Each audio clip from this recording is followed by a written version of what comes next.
And I want to talk about how they target people of low socioeconomic status. So who is most likely to have more than one job?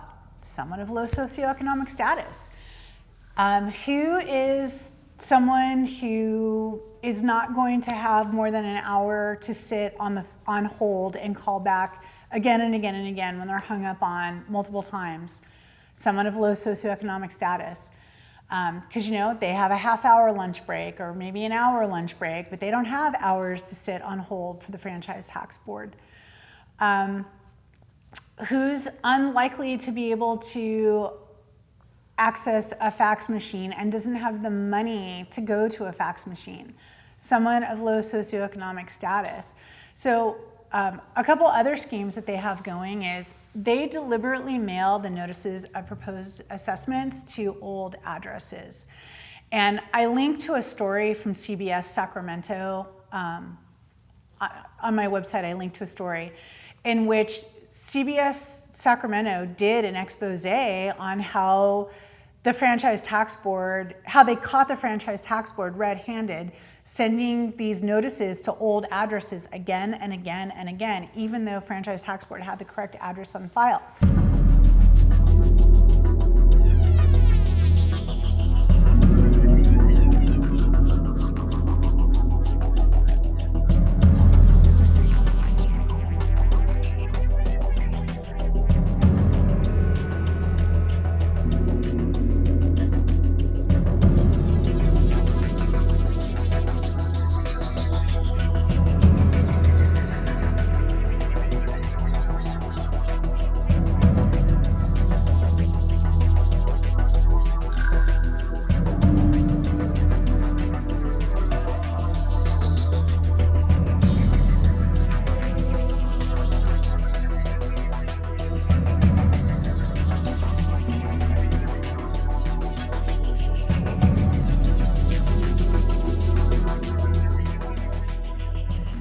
And the franchise tax board told CBS Sacramento that they're required by federal law to send notices to bad addresses.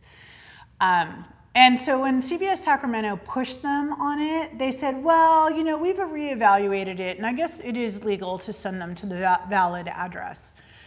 But I don't think they do. And I asked the franchise tax board's disclosure department about it. And the franchise tax board's disclosure department said that it has always been their policy to mail notices to the most current address available. It's never been their policy to send to old notices. So CBS Sacramento caught a big piece of the notice of proposed assessment scheme, making sure people never even get the notice in the first place so that they can't dispute it.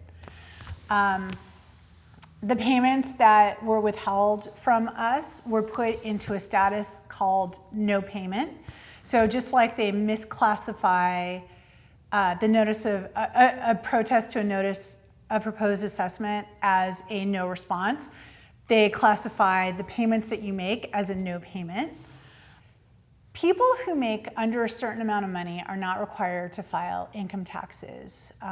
The number's I want to say 18,000, but don't quote me on that. I could be wrong.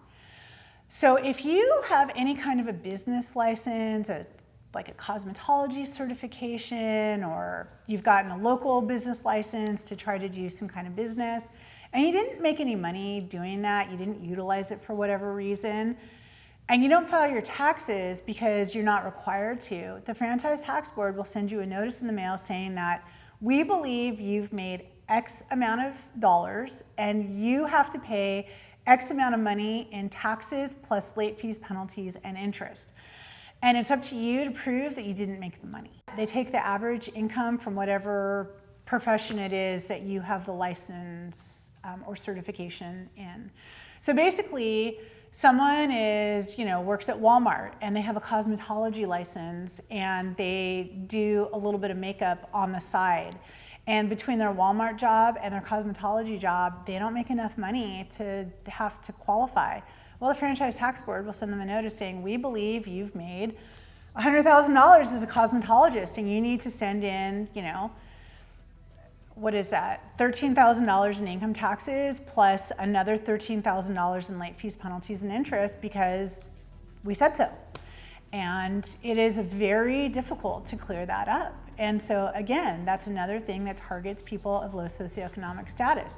They're the ones most likely to have multiple jobs, and one of those jobs being a side business. They're the ones who are most likely to move frequently, particularly the homeless. You know, they really don't make enough money to be required to file taxes, and they really don't make enough money.